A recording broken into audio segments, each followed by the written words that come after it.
Hey guys, Kit here, Burn One Shadowverse Evolve channel, as always, bringing you a special interview slash deck profile with the champion of the recent BCS Sacramento Shadowverse Evolve tournament. I have Reminee. I believe I'm saying that correctly, right?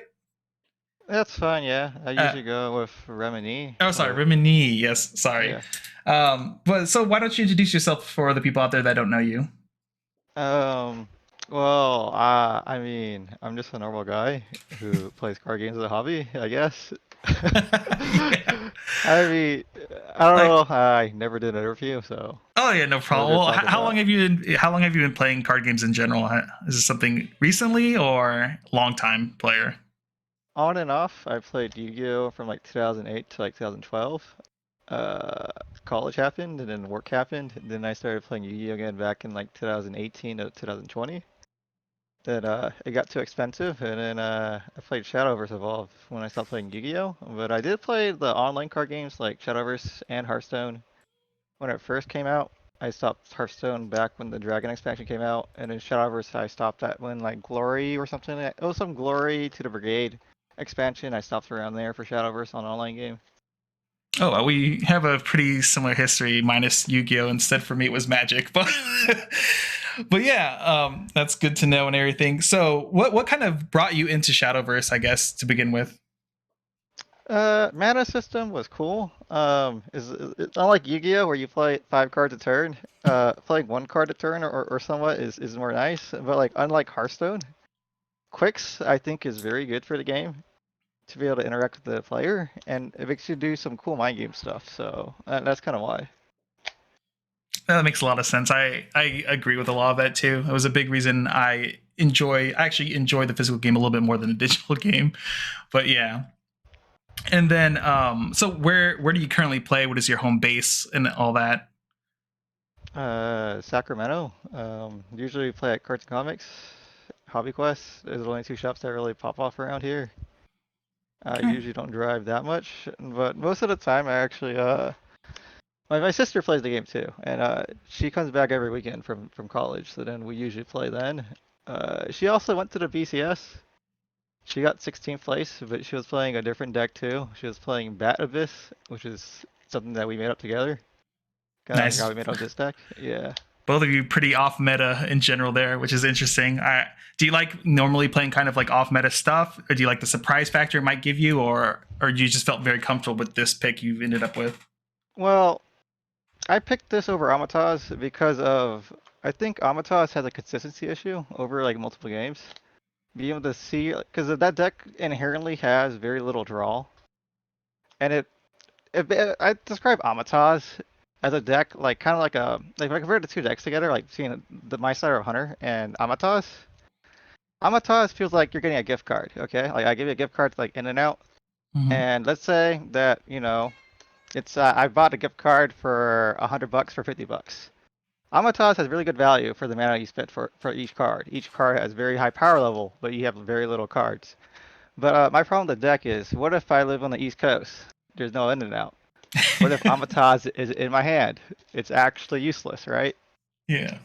So that's kind of my explanation on like why I don't bring Amataz. It's having cards in your hand to play and then drawing lots of cards, which is going to be part of that deck profile. To my hand, to like my like, analogy would be like it's just having liquid cash in your hand. It might be $50, but $50 I could spend now over $100 I spend later at some unknown restaurant is a lot better.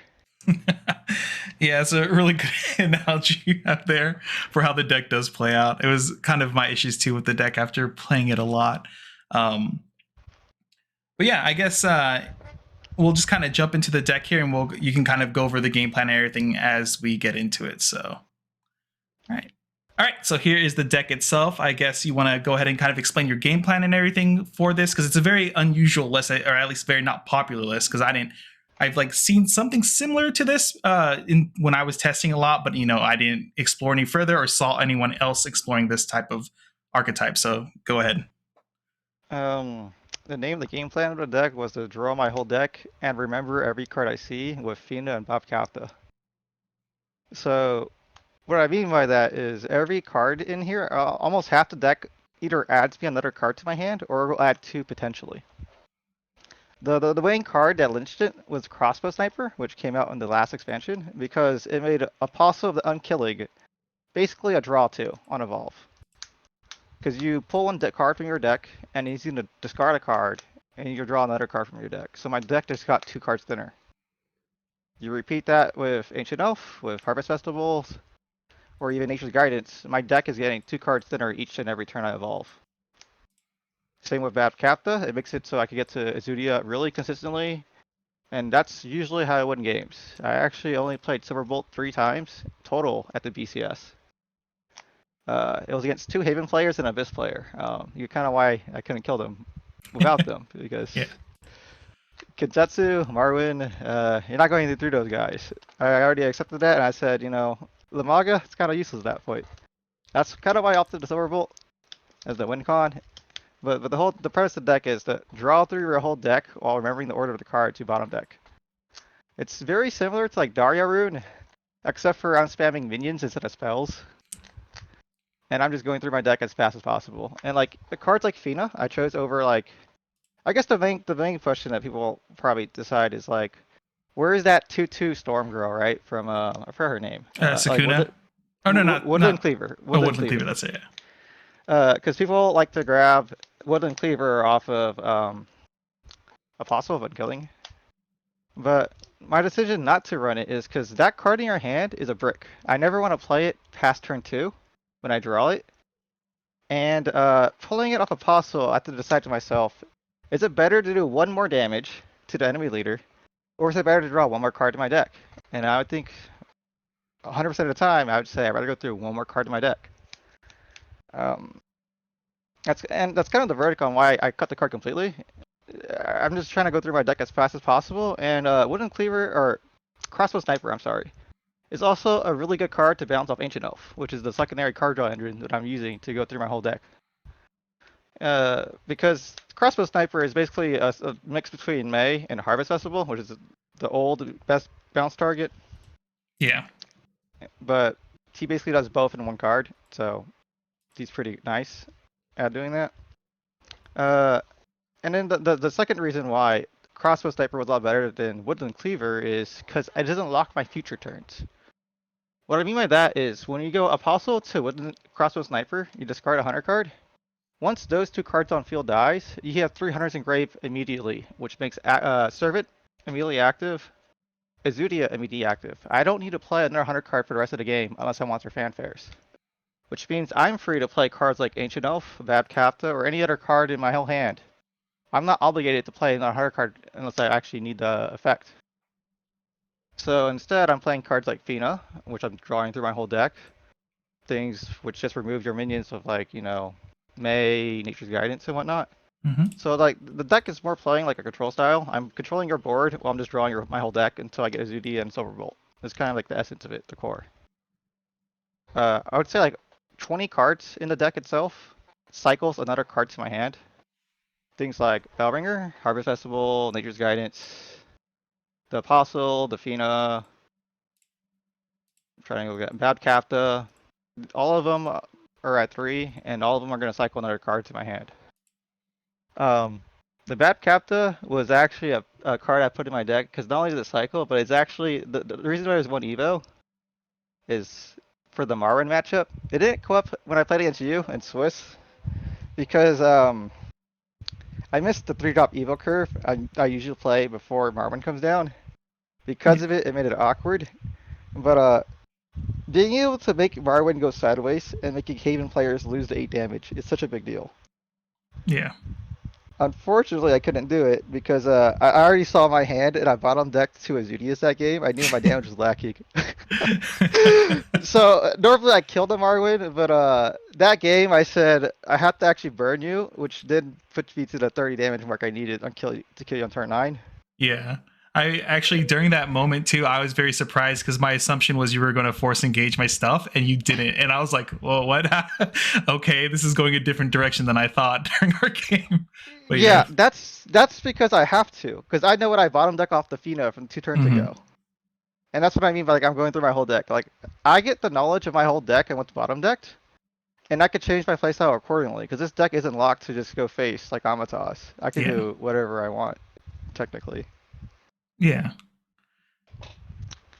That kind of explains like the card choices and like I guess on like a lot of the cards, they're just cards that either remove stuff or draw, or did this both.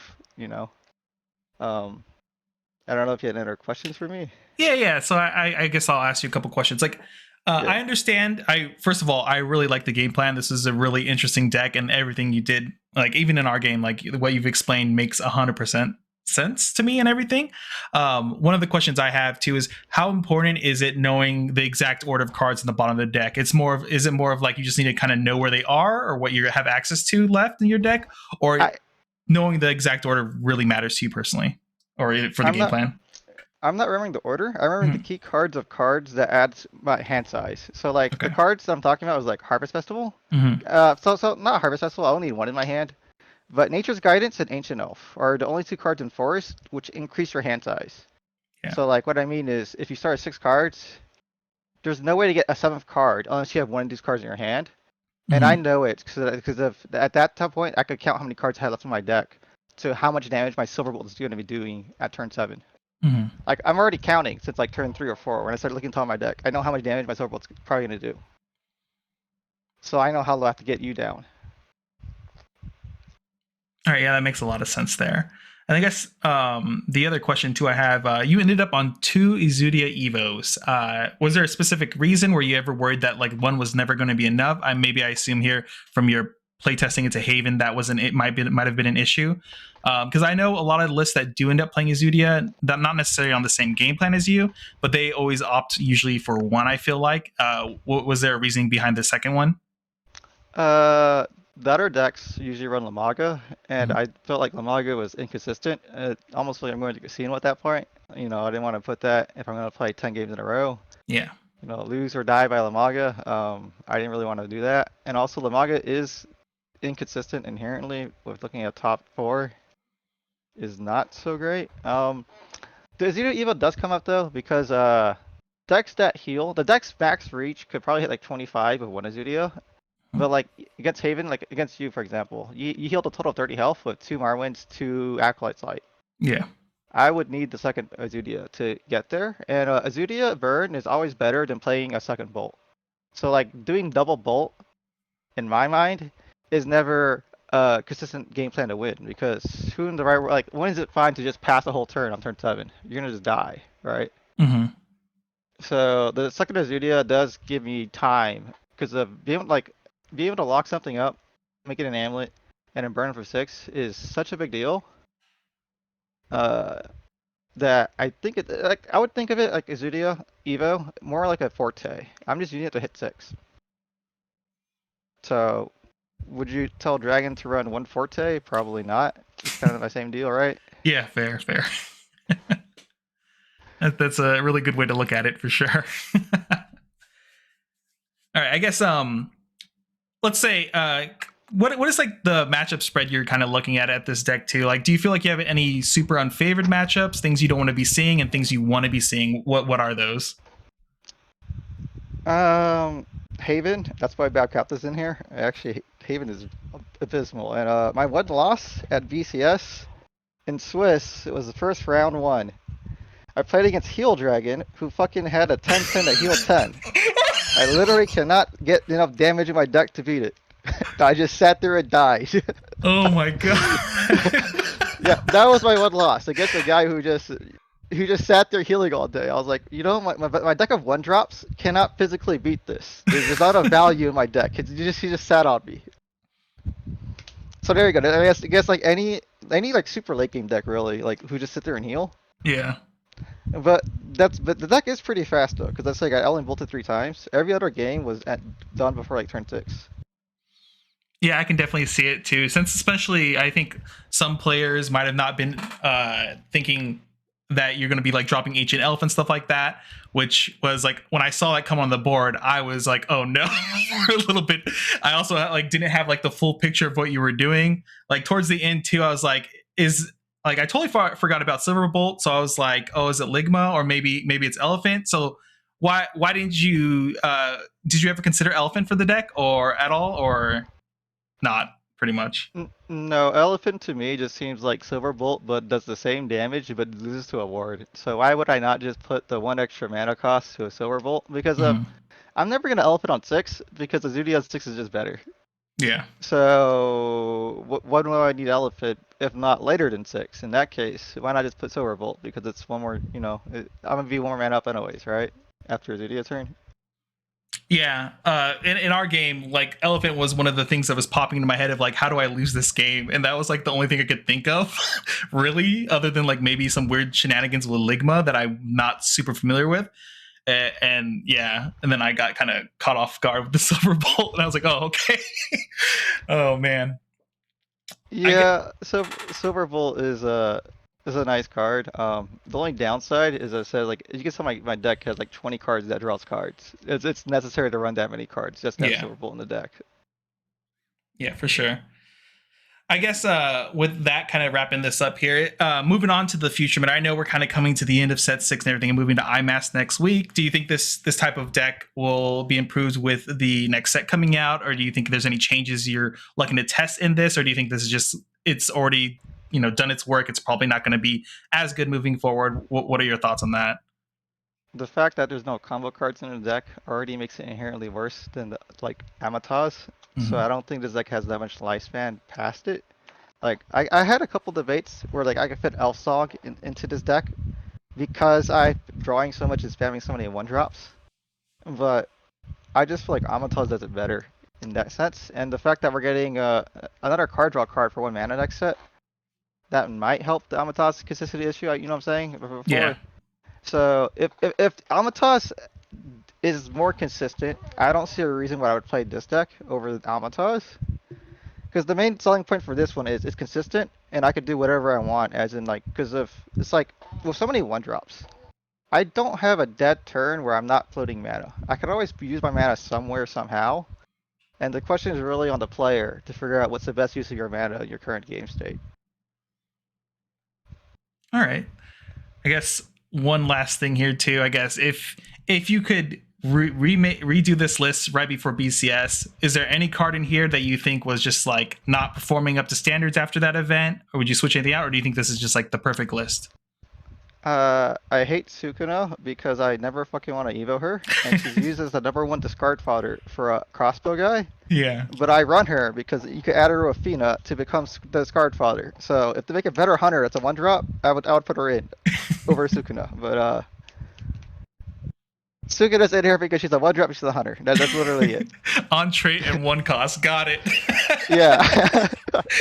I guess yeah, that's pretty much it. did you ever Evo her during the entire day? Did you ever get a combo 5 or anything, or just literally Never, discard fodder the entire never day? combo 5, only combo 3. Even then, it's because there's nothing else better to do. So it didn't even feel nice to do it. It is just like, yeah, I wish I could discard her and draw my cards, to be honest. But there's no other better card to play. Because I don't want to run crossbow. I didn't want to run Wooden Cleaver because she's even more bricky. Like I'm paying 2 times the cost for a 2/2. Yeah, Just and play I 1/1. think if you're already on Archer too, which is kind of like does the same, game plan to stop like aggro a bit as well, and like let you have more board control. So that makes a lot of sense too. I guess okay, one last one. I know I keep saying one last one. Hmm. At the end of the day, what card was your MVP? This crossbow sniper guy. I don't think Crossbow people sniper. underestimate. I don't know how much damage he does. Like, there's games where like after I pull him out with Apostle, enemies just leave him up, and I just bounce him twice with Ancient Elf the turn after, and burn him for another 2, draw another 2 cards. I'm like, okay, I'm gonna go through my whole deck. Thank you for not killing him, I guess. Because like they don't kill him, so he swings for 1, which does 2 damage, which is the same as Woodland Cleaver. But then I just I just did 2 more damage off of him by playing him twice and drawing 2 more cards. So I'm like, thank you for helping me go through my deck, I guess. Yeah, I could definitely see how people would not imagine this 1/1 is going to do much work, and then it comes out and you start comboing off with Ancient Elf and stuff like that. Adds to your consistency too, definitely, I totally see how Crossbow Sniper was your MVP. I mean, yeah, until he was like you can see most of this deck was already existing before this set. The only new cards from this set I think is Crossbow Sniper and Bab Capta. So I just got 6 new consistency cards to play with, and Mhm. that's literally enough to push it to be consistent enough, in my opinion. Yeah, it makes a lot of sense. Yeah, even in our game, you went through so much of your deck. I'm pretty sure by the end of our game, you like seen every card in your deck at some point, whether it's off of like the top checking and moving it to the bottom, or you just straight up drawing it. So I can see how like every game probably feels really good for you because you basically see your entire deck for that game. Yeah, against your game, against me with the turn 9, I think I had 17 cards left in my deck. This is how fast I was going through it. Because Mm-hmm. I evoed Bapcapta, played Bapcapta twice, played Ancient Oath once.